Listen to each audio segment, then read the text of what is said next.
Author's note: I wrote this story in 1999. It was a pre-credits sequence for a film, a screenplay about the Y2K bug.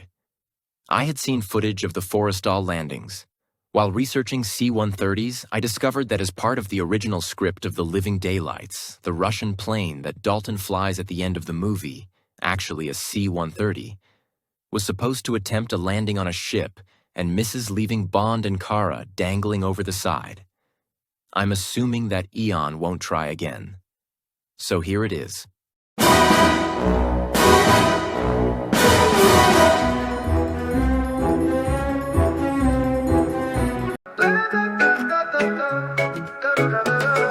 Sun is golden, sky so blue. Sand is sparkling, ocean too. Snorkeling through the coral reef, swimming where the waves are brief. Oh, don't you dare to interrupt my Caribbean holiday. Rum and lime, can't get enough. Please, no excuses, stay away.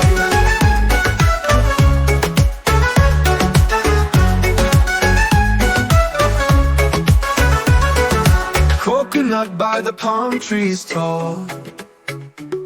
Bahama dreams, I heed their call. Jamaican nights with stars so bright. Somebody's gonna treat me right. Whoa, whoa. Don't you dare to interrupt my Caribbean holiday. Rum and lime, can't get enough. Please, no excuses, stay away.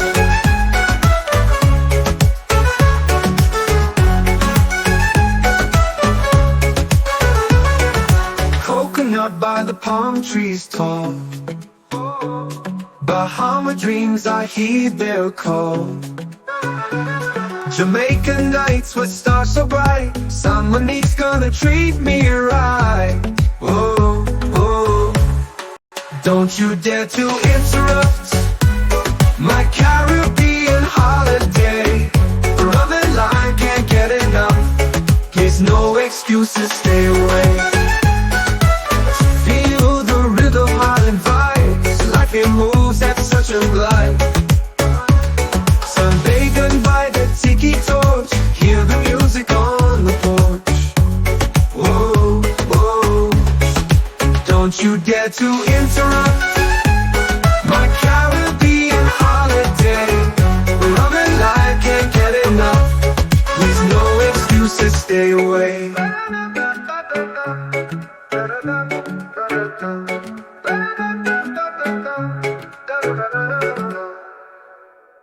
Dateline, San Monique.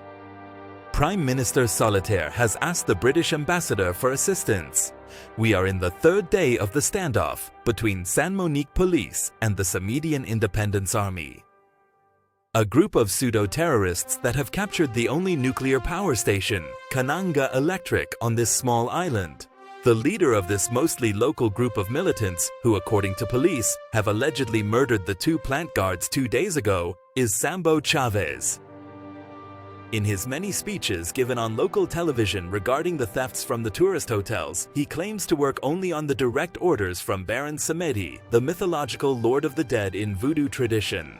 Prime Minister Solitaire has responded with tongue firmly in cheek when asked about Sambo's statements, saying that she was the former High Priestess and knows Baron Samedi personally, and he doesn't wish this reign of violence to persist. The Kananga plant was of course developed with money approved in large part by President Bush in his visit here in 1991. This power station has allowed this small country to maintain its independence from Haiti and the Dominican Republic, its much higher populated neighbors, while contracting with MGM and the Princess Cruise Lines to develop this island into one of the Caribbean's hottest resort spots. The fear is that Sambo will carry out his threat to murder the daughter of the Nigerian ambassador, who happened to be touring the plant as a special guest of MGM at the time of the assault. The Nigerian heiress Mirabelle is an international model for De Beers and has many fashion designers clamoring for her presence, but proclaims, "I only wear diamonds." Now with the admittance by Sambo of having a suitcase atomic device, the tension here has escalated. Inside the electrified fence, an unknown number of militants patrol in armed jeeps. Setting off the device would kill most of the island's inhabitants and poison this area of the Caribbean for years to come. The British ambassador Nigel Small-Fawcett has recently told the press that the Foreign Office has sent for its special negotiator, currently at his summer home in Jamaica. We are told that he'll arrive tomorrow morning. That's what you're supposed to think, Martin. The WNN reporter clung to his microphone on the small picture. I adjusted the reception. As the picture cleared, I could see the reporter, who'd chosen a backdrop of palm trees near the tall chain-link fence. I am Sergeant Porter. I was sitting in the side seats near the flight deck of this huge AC-130H, known as Spectre. I was a 12-year veteran of the United States Air Force's A-1 Intelligence Department. I am part of the 16th Special Operations Squadron stationed at Hurlburt Field, FL. I am in command of a small 10-member assault squad used by the Air Force for counter-terrorist missions. This particular aircraft was most recently used over Afghanistan as a gunship during Operation Enduring Freedom. It was built by Lockheed Martin in the 1970s. Its current configuration of 39-meter wingspan, 29-meter length, and 11-meter height allowed its 4 Allison T-56A-15 4,600 horsepower turboprops to speed through the Caribbean sky at 360 miles per hour. Unique equipment on this highly modified C-130 enabled the crew to provide surgically accurate firepower in support of both conventional and unconventional forces, day or night. It was painted the traditional black with very few identifying marks readable from below. It was a covert aircraft for a covert role. It was mid-morning in the Caribbean. The heavy plane edged closer to the small island. The pilot, Captain Williams, began to change the pitch of the wing surfaces and propellers to enable the plane to descend. A small green light blinked on. I signaled my men. We were on a tight timetable. I am Mirabelle. It was hot. Way too hot for this time of morning. I'm a native of Nigeria, but had spent most of the last few years in Johannesburg and Amsterdam. Very few places in Africa were this moist. The air was cloying already, and my t-shirt that those bastards had let me keep was pasted to my skin with 2 days of sweat. Beneath my tattered shirt, I wore only a pink bikini. I was tossing and turning to try to find comfort. I am 22 years old. I'm tall and weighed at my last commercial, a bulky 104 pounds. Besides modeling, I love to run and wanted to be in the 2004 Olympics, but really doubt my ability to outspeed our country's Olympic hopeful. Still, I might go as the alternate. Of course, that all depended on whether that nutcase killed me. I pushed the fear away again. I've been very courageous so far, but as this captivity grew longer, it was becoming more difficult to be defiant. That Sambo, I've met his type before. One of my old boyfriends was just like him, an asshole that couldn't put 3 thoughts together without coming up with a conspiracy to define them. Sambo was the same way. He thought that sacrificing me would bring the blessings of the Lord of the Dead upon himself. As far as I remember, the Lord of the Dead just wanted someone to die. It didn't have to be me. I was in a side room off the main corridor. It had been an infirmary, but now served as my cell. The men with Sambo had removed and probably taken the medications that had been stored there. There was a knock at the door. I hurriedly pulled down my t-shirt, proclaiming, "A diamond is forever." "What is it?" I answered to the knock. Cover your face. I'm blowing the door. Someone barked at me. The voice was different than any of the men that helped Sambo. I quickly turned away from the door and covered my head with my arms. 3 small cracks sounded, and then a resounding bang as the shaped charges blew the door off its hinges and several feet across the room. I lunged up from the cot as a man stepped into the room swinging a large pistol to the left and right in front of him. The man was about 6 feet tall. He had dark hair that wouldn't stay in place, creating a comma over his right eye. He seemed fit, and he shouted so that I could hear him over the echoing blast from the door.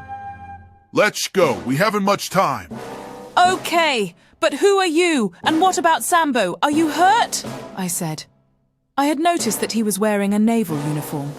There were also 3 rather large splashes of what could only be described as blood on his chest and arms. Bond, James Bond. I'm the new negotiator. Mr. Shambo has gone to She-Baron Shemeti. I'm not injured, but there are still some people around that would like to change that. Especially since I've confiscated the bomb, I answered her. I needed to get the bomb out of here as quickly as possible before someone retrieved it. I hefted the suitcase in my left hand and pointed the Walter P99 out the door to the left. That was the way to the front entrance where we were going down. I jumped out into the hallway and headed right. I remembered the left and right turn that would lead me to the utility garage. Suddenly, a sharp klaxon rang out. Since this was a public facility and I was already here, it wasn't a warning to the terrorists. There was something else wrong. I'd had to fire a few shots to stay ahead of the SLA thugs. Otherwise, we had met no one. We came to a door, and when I opened it, I almost shot a tall black man in U.S. Air Force combat gear. Sergeant Porter collapsed with a shy. His clothing was soaked with water, and his skin was very red. Through the partially open door, I saw more men dressed the same. An earpiece dangled from his ear, and a yellow tag with the symbol of radiation showed red. These men had been irradiated with steam from the nuclear reactor coolant, as well as burned by it. That's what the klaxon had been. Fortunately, Kananga Power was on the eastern end of Shan Monique, and any released steam wafted out over the Caribbean Sea. That wasn't going to help these men, however. A voice spoke over the earpiece as I placed it in my ear. A6 acknowledged, Sergeant Porter. Come in. I grabbed the small radio from the sergeant's belt and pressed the talk button. This is Royal Navy Commander James Bond. Sergeant Porter and his squad are down. They've been exposed to radioactive steam. How can I help? Captain Williams here, Commander. We're here to help with your egress. About 140 yards southwest on the rear road is an AC-130. Try to get them up and back to the plane. We're also taking small arms fire from the west, so we'll need to move pretty quickly. I looked across the room where the door to the utility garage was open. If that door had been closed, the men would have most certainly drowned and been scalded in the superheated steam. I wished that I knew more about radioactivity. I knew enough that we were all in trouble. But if they didn't get out of here, it wouldn't matter. I turned to Mirabelle and said, I'm going out there and see if we've a lorry. I lunged out the door with my pistol leading the way. I scanned the garage for something to transport the men. Then I spotted it. A flatbed Mitsubishi Fuso FESP medium-duty truck that was used by Kananga Power for grounds maintenance. It sat in the second parking space next to the Night Guard's Mini Cooper. This truck boasted a roomy 3-man cab, the latest safety features, and an automatic transmission. It had 2 doors and fuel-injected diesel engine. The cab was spacious with well-positioned controls, instrumentation, and a tilting steering wheel. The truck's visibility was excellent, 40% greater than conventional trucks. Its 18-foot rugged flatbed would easily hold the 11 men, and I knew the Fuso would easily have the power to speed to the waiting plane. Fusos are known for their dependability. It occurred to me that the truck would also fit inside the AC-130, if it didn't already have a load. I quickly helped the men, some of whom were unconscious to the truck, and had Mirabelle chain them together. This process is taking too long. When we opened the garage door, the early Caribbean morning sun showed brightly on the lawn outside. As I punched the accelerator and the Fuso leapt out the door, I saw that a Jeep was moving westward along the southern road. The driver spotted us and abandoned his race for the plane. 2 men with AK-47 assault rifles began shooting at us. Had the Jeep driver stopped and allowed the men to take aim, we would have been dead. As it was, the windshield of the truck is what picked up the occasional bullet. The Fuso rounded the side of the brick garage extension to the back of the plant. I could see the large AC-130H, its propellers turning in a way that made a large enough blast of turbulence to prevent the one remaining SLA member from approaching closer than the limited cover next to the road allowed him. His compatriot lay nearby, apparently wounded. As I drove closer, I realized that an airman was shooting at the SLA gunman with what appeared to be an automatic pistol, perhaps an H&KVP-70. The 3-round bursts were keeping the gunman at bay. I accelerated and quickly turned the Fuso behind the huge plane. The Jeep carrying the gunmen that had been following us now turned their attention on the Spectre itself. The gunner inside the plane leveled the Gatling guns mounted on the port side at the Jeep. As the 105mm bullets traced across the lawn, a lucky shot from one of the SLA men punctured through the skin of the plane and destroyed the low-level light television viewer that the gunner was using. The gunner was injured, but the fellow that had been firing the VP-70, the loadmaster, couldn't help him. He waved us inside. I stood on the accelerator and told Mirabelle to hang on. A slight bump occurred when the Fuso hit the loading ramp, and another when the nearly too big truck locked into the wheel locks. The loadmaster pressed the ramp controls, and the doors began to close. He confirmed to Captain Williams that the truck was aboard, and then went to aid us. I jumped down as bullets started to pass through the large plane. I screamed at the loadmaster, "I'm going to take the Bofors. Go help them."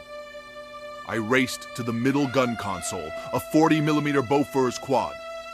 I sighted at the low-level light television and targeted the Jeep. Unfortunately, Captain Williams chose that moment to release the AC-130H brakes, so my first volley went wide.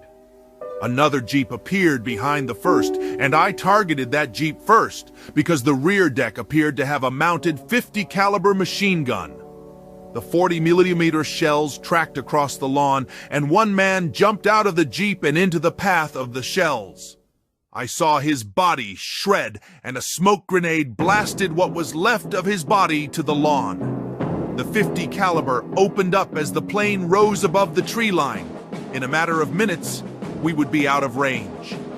The second Jeep was hit by a fusillade of my 40mm bullets and was riddled, as well as the men shooting at the plane. The first Jeep was now moving again, and I swung the sight for the Bofors and targeted it as the plane climbed into the sky. The next volley struck the Jeep's motor and petrol tank, and the Jeep disappeared in a cloud of smoke and flame. I relaxed at the gunnery station until I heard Captain Williams over the radio whispering, "Help!" I turned, and the loadmaster hadn't heard. He was down with a bullet in his leg. I yelled for Mirabelle, who appeared from the other side of the Fuso. She looked extremely scared, but otherwise, all right. Mirabelle followed me to the flight deck. I cursed as he tripped over something underfoot. Sambo's bomb. I gently picked it up and placed it on the seat of the Fuso, then turned again towards the front of the plane. The sight in the flight deck brought me up short. Captain Ingram, the co-pilot, was missing most of his head. Captain Williams was bleeding from a shoulder wound and unconscious. He had been able to set the aircraft's autopilot, and everything appeared normal at first. Mirabelle and I pulled Captain Ingram from the right seat, and I took the co-pilot's chair. The fire warning light shone bright red, and the computer identified the location as the spare fuel tank located under the left wing. I looked over Captain Williams and saw the fire spreading toward the wing itself. I flipped the switch to drop the tank. It fell about 200 feet before erupting in a fireball that shook the plane. Mirabelle began swabbing Captain Williams' blood from the flight deck. She screamed when she found part of Captain Ingram's scalp. There, everything's over. Just take a deep breath and calm down," I instructed. Calm down! Are you crazy? That man is dead! How can I be calm? I sobbed tearfully. I began to shake with the shock of seeing this man who'd only come to San Monique to help rescue me, lying lifeless on the floor. I would never have wanted anyone to die instead of me. A shudder of self-loathing passed through me as I realized that I was glad to be alive. You can't help these men if you don't relax. That's what we must do. They came to help us, and we must help them, I stated as calmly as I could muster. I felt her guilt, as well as my own. I appreciated the sacrifice these men were facing in my aid. My guilt disappeared the moment that the fuel emergency warning began ringing. A lucky shot from the .50 caliber gun had punctured the main fuel line, and every other drop of fuel pumped into the line was falling toward the ocean below. What's that? Mirabelle asked. We're about out of petrol. I've got to find Shome Place to land, I stated loudly. Out over the nose of the Spectre, I thought I recognized Shome Thing. I picked up the radio microphone and spoke hurriedly. I am Captain Dalton aboard the nuclear-powered aircraft carrier CV-65 USS Enterprise. The XO approached me with a missive that the communications officer had handed him. The XO spoke when I looked him in the eye. We were Mayday from an aircraft for a fuel emergency. It's apparently a medical emergency as well. The pilot claims to be a Royal Navy pilot, and he has given the correct recognition signal. He's requested the decon procedure for his passengers. He gave us a special rescue procedure code, but it's not in the standard ops library. If you could use your override password to access DoD. Thank you, XO. I'm already on it. That's 40 years old. The Forrestal? Well, would you look at that? XO, what kind of aircraft is he flying? The overhead shows a small aircraft 23 miles, 270 degrees at about 360 knots, sir. But his ID comes in as a Spectre. I don't think I know that one, sir. It's definitely Air Force and not Royal Navy. I stated flatly. I was of the opinion that this was some kind of drill to catch me off guard. Intel. Spectre is the designation for an AC-130H Hercules gunship out of Hulbert, Florida, sir, said the intelligence officer. Joint Ops had a briefing about San Monique this morning concerning one, I stated. San Monique is about 40 miles west, sir. I ordered. Right. XO, cancel the flight briefing, clear those cats off the deck. Raise the burn shields. Turn out the crash carts. Fire control to deck 2. Alert the decon team. Drop the power on the reactors to 20. Complete your turn. Sound the emergency signal. 140 men looked up as the emergency warning signal got their immediate attention. The 2 F-14 Tomcats were rolled back onto their elevators and dropped below the landing deck. Massive concrete walls where the catapults are were raised into position. Very quickly, the deep resounding sound of the Hercules became noticeable to the few remaining men on deck. I looked out over the wide console and asked, "What the hell are you doing?" Fasten your lap strap. We're going to the hospital. Is everyone okay back there? Better than me right now. You can't land on a boat. It will sink. I tried to remain calm, but my voice cracked. You're right. We should just fly around until we run out of petrol in 14 minutes. Then we'll crash into the ocean, and the men in the truck will all float to shore, and everything will be fine. This is our only chance, I said. As the Hercules flew over the edge of the landing deck, I rotated the propeller blade surfaces so that the motors of the plane were now braking instead of propelling. This is a feature of all the C-130 aircraft that make them so adept at short landings and takeoffs. I hoped that it would be enough. As soon as the plane set down on the deck, I pressed the brake pedals and flaps. The Hercules began to slow, and my shoulders began to ache from the straps holding me into the seat. The command island of the Enterprise loomed to my right, and I missed a railing by 8 feet. The concrete walls were just a few dozen feet ahead, and I applied more pressure to the brakes. The plane finally stopped its forward momentum about 2 meters before the concrete barriers, and then the plane began to back up. I quickly shut down the motors and turned off the electronics before anything could ignite the leaking aviation fuel. 2 crews of firefighters approached the plane, and began hosing it down with fire-retardant chemicals. The loadmaster pressed the button to lower the rear ramp, and it began to lower. A slew of sheemen rushed the plane in protective suits. They began carrying the dazed airmen to the flight deck for triage. I stayed with Captain Williams until the medics carried him out, then stopped by the Fuso to retrieve the silver suitcase. I walked toward the front of the plane and stepped down the flight deck stairs. Outside, I could feel the deck under my feet and the reassuring hum of the rescue workers. I reminded myself that the last time I'd been in a C-130, it had crashed, and I'd barely got out in time. Mirabelle rushed up and gave me a passionate kiss. Congratulations, Commander. That hasn't been done in 40 years.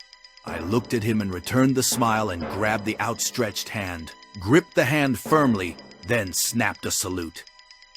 Permission to come aboard, sir? You two should get to decon. Your boss wants you to call her as soon as you are cleared by the medics. I looked at the sky and then spoke to the captain.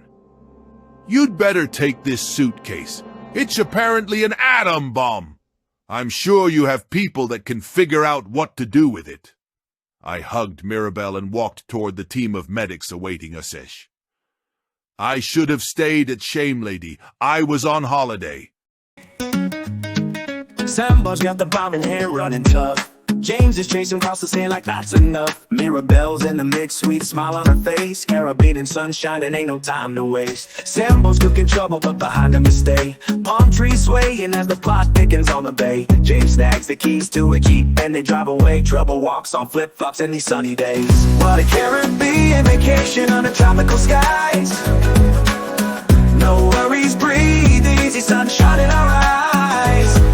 Flee the C-130. It's our only chance. Got no time to chill it in this wild dance. Yeah. No gas left, but the thrill never ends. James must land on the carrier, but it trends. Waves crashing, courage in the salty air. A crazy adventure, but we got no care. What a Caribbean vacation under tropical skies. No worries, breathe easy, sunshine in our eyes. Flee to the C-130. It's our only chance. Got no time to chill it in this wild dance. No gas left, but the thrill never ends. James must land on the carrier, but it trends. Waves crashing, courage in the salty air. A crazy adventure, but we got no care. What a Caribbean vacation under tropical skies. No worries, breathe easy, sunshine in our eyes. Flee to the C-130. It's our only chance. Got no time to chill it in this wild dance. The mission's done, our hearts are free to roam. Though these wild nights never claim a home. Caribbean tales in song forever spread. Remember the fun James Mirabelle led. Flee to the C-130.